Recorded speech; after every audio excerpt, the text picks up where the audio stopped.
Coucou mes petits lapins, ça va?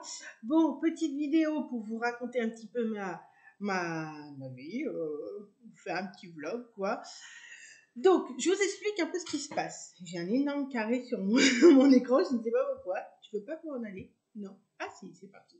Donc, je vous explique un peu ce qui se passe. Première chose, j'ai contacté l'adoption pour savoir où en était mon dossier parce que, étant donné que j'ai eu ma réunion préliminaire puis le renvoi de mon dossier, et ben je me demandais juste accessoirement où ça en était parce que c'était un petit peu long. On m'avait prévenu que ça allait être long, mais je ne savais pas à quel point. En fait, je vous explique un peu ce qui se passe. Donc, mon dossier complet, je précise bien dossier complet, donc avec tous les documents nécessaires, a été renvoyé au 12 avril. Et donc du 12 avril jusqu'au 12 janvier, ça fait 9 mois. Et durant ces 9 mois, normalement, j'aurais dû avoir mes rendez-vous. Sauf que, j'ai pas de rendez-vous. Donc du coup, si vous me voyez me gratter les yeux, la tête, c'est normal. J'ai comment on appelle ça, je fais de l'eczéma allergique, donc du coup, comme vous pouvez le constater, je fais de l'eczéma. C'est horrible, j'en ai plein partout. Donc du coup, vous inquiétez pas si je me gratte, je n'ai pas des coups, non, c'est juste que j'ai de l'eczéma dans la tête et sur les yeux, donc du coup c'est un peu compliqué, je n'ai pas de produit pour le moment pour soigner tout ça. Je vois le médecin à la fin du mois. Donc, pour en revenir à l'adoption, je me retrouve en fait à J-3 mois, 4 mois, allez, de la fin de normalement mon dossier légal, quoi. Enfin, de la date légale de mon dossier. Et donc, du coup, donc je les ai rappelés et je leur ai expliqué. Et en fait, elle m'a dit, mais on vous a oublié. Et puis, c'était compliqué parce qu'avec les vacances, avec le Covid, avec tout ça, ça a été un gros bazar. Et bon, bah, ils ont eu du mal. Donc là, en fait, en gros, il ne me reste que 2 mois, plus ou moins 2 mois, parce que je vous explique. Là, on est le 5 octobre, donc on est le 5 octobre, il reste octobre, novembre, décembre, une quinzaine de jours, parce que après décembre, à partir du 15, généralement, tout le monde est plus ou moins en vacances, puisque c'est Noël, et beaucoup reprennent le 1er décembre, sauf qu'il faut à peu près 15 jours au directeur, en fait, de l'aide sociale à l'enfance pour pouvoir prendre sa décision. Et voilà. Donc, en gros, il ne me reste à peu près que 2 mois et 15 jours pour faire mes 6 rendez-vous. Je suis youpi tralala. Je suis hyper ravie. Donc, en gros, bah, c'est la vie. Je vais tout faire d'ici peu. On va me recontacter d'ici peu de temps. Mais ça ne serait tardé que j'ai mes rendez-vous. Donc, pour l'adoption, pour l'instant, c'est en attente, mais en attente pour très peu de temps, parce que, bah, voilà quoi. Ensuite, pour ce qui concerne le boulot, vous le voyez à ma tête, hein. Vous le voyez que, voilà, j'ai signé un CDI au mois de mai, et en fait, bon, bah, c'est 10 heures de boulot, mais je commence à 5h30 et je finis à 8h. Pour après enchaîner sur un nouveau boulot que j'ai à l'hôpital. Comme je vous avais dit, je serai fixe, sauf que le fixe tarde à venir, et tarde vraiment à venir. Donc du coup, c'est un petit peu compliqué. Et moi, comme je faisais 2h le matin et 4h enfin, je faisais 2h très tôt le matin et 4h après, ça me faisait quand même 6h dans les pattes, sachant que j'étais levée à 4h du matin. Voilà quoi. Je suis quand même très, je suis dure au mal, mais bon, au bout d'un moment, voilà quoi. Surtout quand on a aussi les heures de conduite, parce que c'est pas la porte à côté. Même si c'est que 15 km, 15 km quand on est morte, fatiguée, ça peut être très dangereux. Donc, j'ai renoncé à mes contrats de personnes âgées où je faisais extérieur au boulot que j'ai actuellement. Sauf que ça fait quelques jours que je me rends compte, enfin quelques semaines que je me rends compte que pour le temps que je passe là, la paye n'est pas si bonne que ça. Et puis surtout, voilà quoi. Je me rends compte qu'avec l'adoption et tout, me lever à 4 heures du matin, trouver une nounou, parce qu'il faudra forcément une nounou pour se lever à 4 heures du matin, il faudra travailler, il faudra une nounou qui se lève à 4 heures du matin aussi, qui vient travailler à 5h30, ça veut dire que je vais devoir payer en nuit, parce que 5h30 jusqu'à 6h, c'est la nuit. Voilà quoi. Donc je suis en train de me rendre compte que financièrement et physiquement, psychologiquement, ça va pas tenir, surtout si je veux un enfant avec moi.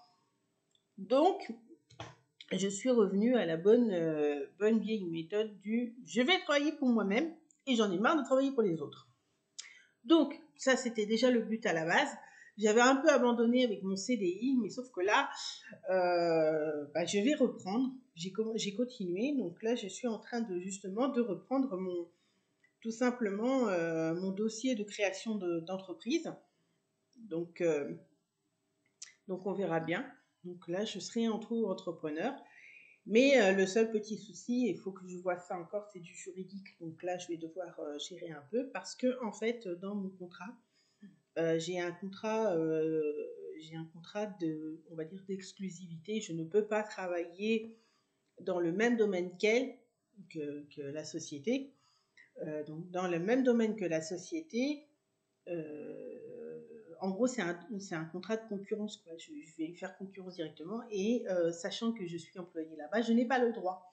Donc, du coup, il faut que je vois juridiquement parlant ce que je dois faire pour pouvoir me dégager de cette petite chose parce que ça, je ne le savais pas. En fait, ce n'était pas marqué dans mon contrat et je l'ai su qu'après parce que moi, j'avais expliqué à ma patronne que je voulais bien plus tard, quand j'ai signé le contrat, plus tard, je lui ai expliqué que j'étais en train de créer ma société, mon auto-entreprise, et que du coup, je voulais me lancer dans le ménage. Sauf qu'on m'a bien précisé que, en fait, non, non, t'as pas le droit. Si tu travailles chez eux, tu ne peux pas travailler dans le même domaine qu'eux. Sauf que moi, c'est un peu compliqué. En gros, eux, ils sont plus pour les entreprises et moi, je ne serai plus pour les personnes. Donc, du coup, je ne sais pas trop où ça en est.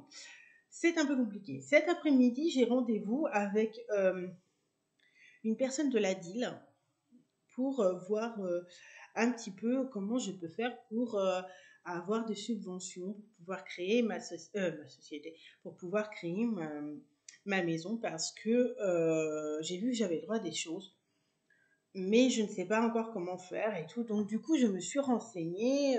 J'ai quand même, vous voyez, là, j'ai ce dossier-là qui est rempli de feuilles et qui me donne en fait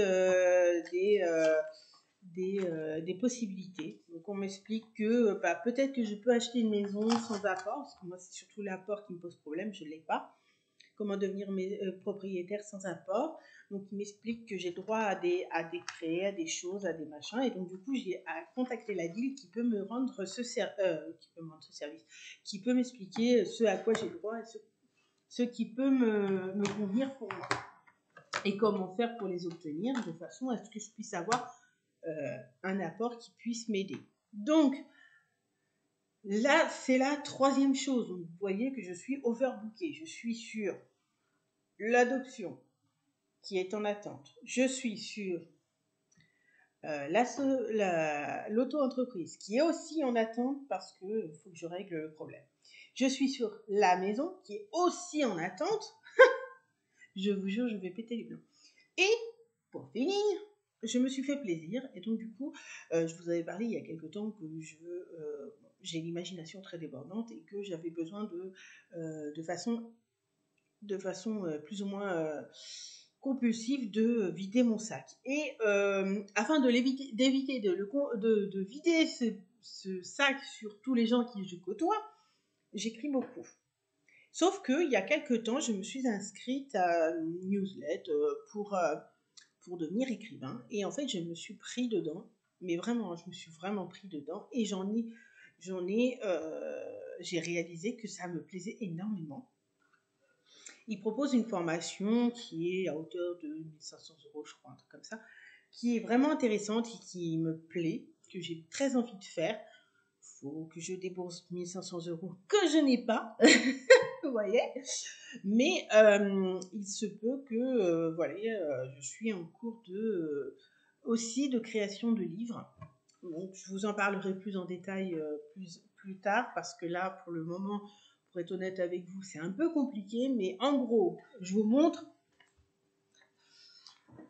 Voici le dossier pour le boulot.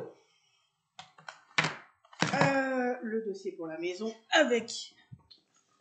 Pardon. Vous voyez, j'ai fait le plan de façon à ce que si un jour je dois tout simplement créer ma maison, donc du coup le plan est fait. Vous voyez déjà ça. L'adoption qui est là-bas, qui n'est pas encore fait, et mon bouquin. Voici la bête. Voici la bébête. Comme vous pouvez le constater, il est plein. Je n'ai pas fait semblant, j'ai vraiment beaucoup travaillé dessus parce que, en fait, ce qui s'est passé, c'est que j'étais tellement fatiguée que je n'arrivais pas à dormir. Tellement épuisée que j'avais besoin de... Voilà. Et en fait, du coup, je me suis dit, bon, qu'est-ce que je fais? Et il y avait quelques temps, je ne sais pas si vous avez vu sur mes dernières vidéos, vous avez peut-être dû voir sur mon côté, là, des tableaux avec des feuilles et tout. Et c'était déjà mon bouquin qui était on va dire, en prémisse de ce que je comptais faire. Sauf que, comme j'étais fatiguée, que je n'arrivais pas à dormir et que j'étais stressée, et du coup, j'ai tout simplement développé mon histoire. Et grâce à la newsletter que j'avais, j'ai appris à la développer, à travailler avec, à faire les choses et tout. Et en fait, il s'avère que j'ai sorti, on va dire, je n'ai pas sorti un bouquin, mais j'ai sorti en fait tout le début, tout ce que je dois faire dans mon bouquin. Donc, je vais vous montrer, ce sera plus simple. En fait, voici le sommaire de ce que vous faites, vous voyez. Et donc du coup, en fait, il fallait que j'ai marqué mes idées déjà à la base. Puis après, une fois que j'ai trouvé le Hypnosis, j'ai trouvé le titre, les personnages que j'ai tout fait. Enfin, je veux dire, je les ai développés à un tel point que maintenant, pour moi, c'est des êtres vivants. Ce n'est plus des personnages. Les questions de point de vue, c'est-à-dire que tout simplement, comment je vais l'écrire, si je vais l'écrire au passé, au présent, au futur, si c'est moi si c'est la personne qui explique son histoire ou si c'est une vue extérieure. Donc ça aussi c'est fait. L'époque et les lieux, c'est fait. Le scénario, je l'ai juste fini hier soir, donc en gros c'est la trame de mon histoire. Et les chapitres et les scènes sont aussi déjà faites. Et puis là, du coup, en fait, il faut que je fasse mon objectif et mon calendrier pour pouvoir le réaliser. Donc, mes objectifs, c'est qu'est-ce que je veux faire dans combien de temps. Et puis voilà. Et puis après, il y a la réalisation. Donc, j'ai commencé déjà un premier jet de mon premier chapitre, histoire de voir. J'ai eu le prologue et le premier chapitre. Donc, du coup, je sais à peu près comment je veux voir. Donc, c'est à peu près pas mal. Et puis après, il y a la suite, donc mon roman fait sa vie. Et là, pour l'instant, j'ai pas l'intention de le faire publier, mais déjà, ne serait-ce que d'avoir travaillé là-dessus, d'avoir accompli autant de choses, ça m'a satisfait, ça m'a fait du bien. J'ai travaillé extrêmement dur pour ça, alors que j'avais juste à la base une idée de départ et puis peut-être un je ne sais quoi qui va aller dans mon histoire, et puis voilà quoi. Et j'ai développé, et ça a donné ça. Donc du coup, je suis pas pu le faire parce que déjà c'est plutôt pas mal. Et c'est plutôt pas mal dans le sens où j'ai hyper bien travaillé. Après, est-ce que c'est du bon travail? J'en sais rien. Mais en tout cas, pardon, la table elle bouge beaucoup. Donc, quoi, ça me plaît moi et c'est déjà pas mal. Donc, comme vous pouvez le constater, je suis overbookée. Et là, cet après-midi, je reçois mon appel donc avec la deal. J'ai sur Internet ce matin, enfin sur Internet, sur mon PC ce matin, déjà travaillé en amont toutes les questions que je voulais, tout ce que je pouvais avoir, tout ce qui va me donner comme réponse, il ou elle, hein, je ne sais pas qui va m'envoyer, mais bon. Donc du coup, je suis vraiment contente d'avoir travaillé. Et en parallèle, avec une copine, nous sommes toujours sur notre chasse au trésor que nous travaillons depuis Mathusalem. Donc du coup, on est plus ou moins sur la fin là déjà, on commence à avoir le goût. On est en train de refaire un peu tout ce qu'on avait déjà fait, on a corrigé les erreurs qu'on avait. Et puis bah du coup là, on travaille sur tout ce qu'on recherche, donc les restes des énigmes, les reliquats comme on dit, pour savoir si tout est bon, si tout est ok, si on a bien tout coché. C'est un travail de longue haleine, sachant que ça nous a mis énormément de temps. On a beaucoup travaillé, mais finalement, c'était pas plus mal parce que maintenant, on voit vraiment bien la continuité de tout ça. Donc, pour le moment, nous ne savons pas si nous allons gagner ou pas le jeu, mais on s'est bien amusé. Bon, j'avoue que si je gagnais le jeu, je n'aurais pas besoin de me casser la tête avec tout ça. Je pourrais le faire tranquille parce que, comme on dit chez moi, hein, le nœud de la guerre, c'est l'argent. Voilà. Donc, enfin, je vais, cet après-midi, avant mon appel, je vais faire tout ce que j'ai à faire. Donc, si cet après-midi, mon appel me donne des choses positives et qui me plaît et qui peut engager diverses choses, je vais contacter aussi parce que moi, j'ai pour ambition de créer ma maison avec des conteneurs. Oui, c'est une ambition parmi tant d'autres. Faut bien réutiliser les choses et puis, vous savez comment c'est un conteneur quand ça coule pas au feu de long, bah, ça met longtemps, hein. Et puis ça pourrit, et puis machin. Bref, on va pas épiloguer sur le sujet, mais pour en revenir à ce que je vous disais, donc j'ai pour ambition de travailler ma maison au conteneur. Donc je ne sais pas si je vous ai montré la maison comme je l'avais fait. Donc je l'ai travaillé il n'y a pas très longtemps. Voici mon petit salon, ma cuisine avec ma salle de bain, ma buanderie, mes toilettes. Ici, ce sont toutes les chambres, bureau, chambre. J'ai 3 chambres. Et puis ici, c'est la salle à manger ou autre chose, salle de jeu, salle de machin. Bref, comme vous pouvez le constater, il y a des écritures derrière, désolé. En tout cas, ce sera une maison sur 100 mètres carrés, à peu près 100 mètres carrés, qui sera avec des chambres et chambres et bureaux qui seront à peu près de 20 mètres carrés chacun. Donc ça fait quand même un beau bébé. C'est quand même une belle chose. Et puis bah, on verra bien comment ça va se passer. Mais en général, ce que je ne peux ni trop grand ni trop petit. 100 mètres carrés, c'est parfait. J'ai une chambre pour moi et ou une chambre pour l'enfant ou pour les enfants. Et sinon, j'aurai une chambre supplémentaire pour la famille qui vient en général. J'ai beaucoup d'ouvertures, j'ai demandé beaucoup d'ouvertures dans ma manière de... Donc j'ai énormément d'ouvertures, parce que là, vous voyez, c'est une ouverture. Tac. J'ai des baies vitrées, des ouvertures partout. Enfin, en tout cas, c'est une maison très ouverte, très lumineuse, parce que c'est ce que je recherche. Donc j'espère pouvoir avoir ce que je veux.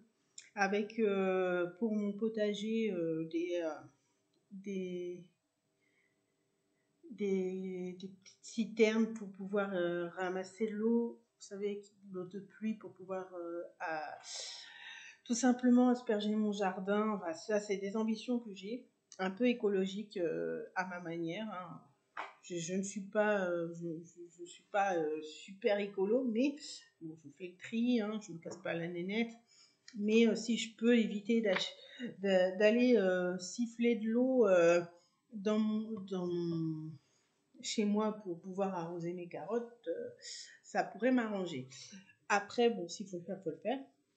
J'envisage aussi peut-être une piscine, mais ça reste encore un projet. On verra.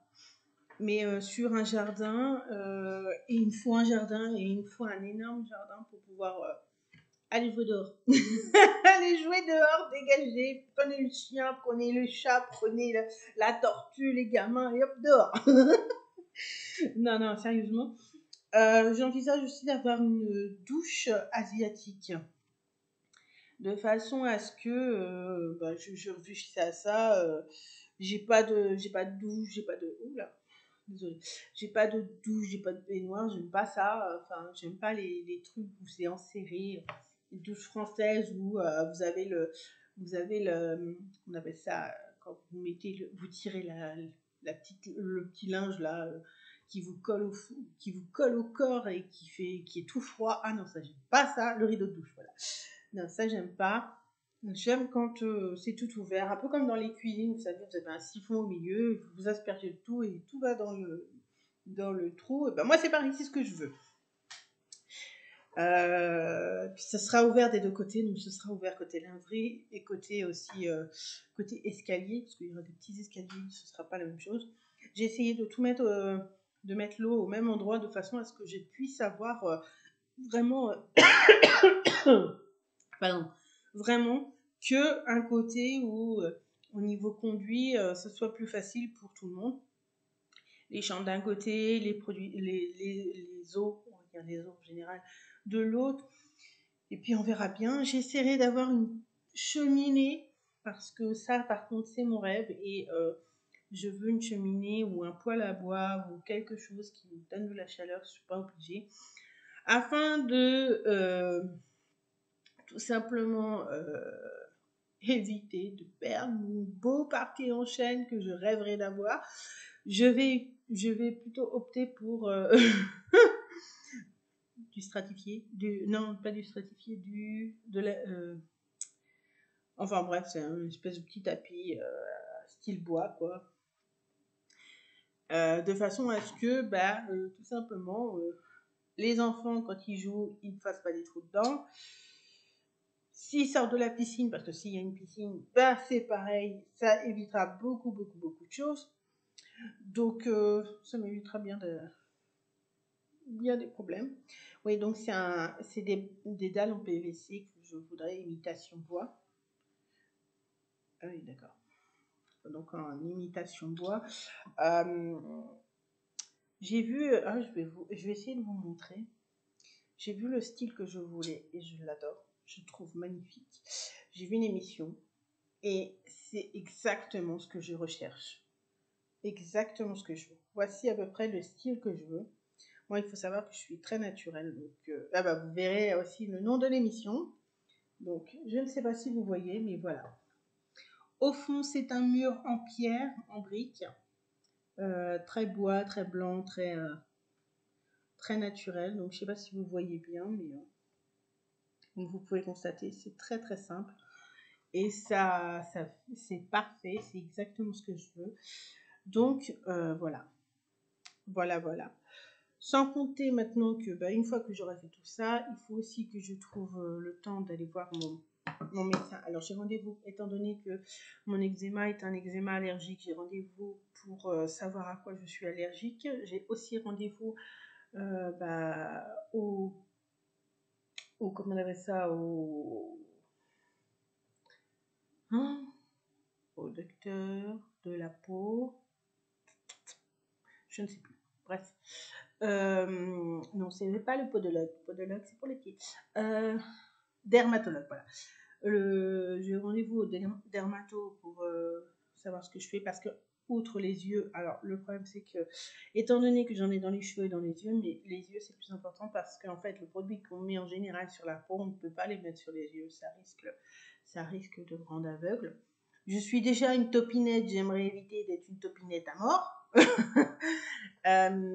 Donc du coup voilà, j'ai plein d'autres plaques. Donc, vous voyez, j'en ai une petite qui est là. Je ne sais pas si vous la voyez, mais j'en ai une petite qui est là. J'en ai une sur les jambes. J'en ai une grosse au niveau de la poitrine. Enfin, un peu sous la poitrine. Donc, du coup, voilà. J'en ai au niveau des cuisses. Enfin, j'ai même pas eu encore le le courage de regarder dans le dos, parce que je pense que dans le dos j'en ai, et la tête c'est même pas la peine, je suis sûre, non. Donc du coup, c'est pas très élégant, ça fait, déjà ça gratte énormément, ça fait mal, ça gonfle, en plus on dirait que vous voyez, ça gonfle énormément. Là j'ai une plaque qui est là, j'ai une plaque aussi qui est là dans le creux, j'en ai une ici là. Donc du coup ça gonfle énormément, c'est vraiment pas agréable, et du coup j'en ai un peu marre, parce que bah, ça aussi c'est un inconvénient au boulot, de se retrouver en fait à se gratter à mort parce qu'on touche un produit, on sait pas lequel, et puis ça devient irritant, on se gratte, ça nous pique, ça en vient des fois même à couper. Et je peux vous garantir que quand c'est coupé sur la peau du haut, là, ça fait super mal. Là, j'en pleurerais des fois. Enfin bref, donc voilà, les petites news, comme vous pouvez le constater, c'est vraiment, vraiment, vraiment, vraiment pas le mois qu'il faut. C'est aussi pour ça qu'il faut que j'attende la fin du mois pour voir. Parce que je ne veux pas prendre de décision hâtive, je ne veux pas tout jeter. Je veux faire les choses correctement, et donc du coup, je voudrais éviter de me retrouver dans la merde pour pouvoir adopter mon enfant, ça m'arrangerait. Ceci fait pour le nourrir aux pâtes, ça sert à rien. J'ai pas décidé d'adopter un enfant pour le nourrir avec des pâtes. Non, je veux pas non plus le nourrir avec du caviar, mais qu'il soit heureux, qu'il ait tout ce qu'il veut. Donc du coup, c'est un peu compliqué en ce moment, comme vous pouvez le constater. Bref, ce soir, Koh-Lanta. Alors, pour être honnête avec vous, je n'ai pas fait de vidéo, mais je les ai vus. Mon Dieu. Je ne sais pas si je dois rire ou si je dois pleurer. Je ne sais pas quelle situation est la plus cocasse. Mais en tout cas, la semaine dernière, c'était juste magnifique. C'était un épisode de folie. J'ai adoré. Mais vraiment, l'inconvénient, c'est mardi, quoi. Tout ça pour nous coller The Voice. Alors, j'adore chanter, hein, c'est pas le problème. J'adore la musique. Mais franchement, The Voice, le football, c'est bon, quoi. Ils ont toute la semaine pour nous casser la tête. Ils peuvent bien nous laisser du vendredi pour Koh-Lanta, quoi. Parce que vendredi, c'est plus simple de faire le week-end, tranquille. Donc, moi, on peut se reposer. Là, le mardi, moi, je reprends à 5h. Bah, je peux vous garantir que ça finit à minuit. Reprendre à 5h, se lever à 4h. Bah, paf, 4 heures de sommeil dans le nez. Je peux vous garantir que 4 heures de sommeil dans le nez, quand il faut faire 6 heures de ménage, voilà. Enfin bref. Bon, je vais vous laisser. De toute façon, je vous fais une vidéo ce soir. Vous promis. Oui. Gros maximum, si c'est pas ce soir, ce sera demain. Promis. Bon allez, je vous laisse. Ça fait quand même une demi-heure que je blablate, que je vlog avec vous, et que je vous raconte ma life toute pourrie. Mais bon, voilà. Bon allez. Ciao, bisous.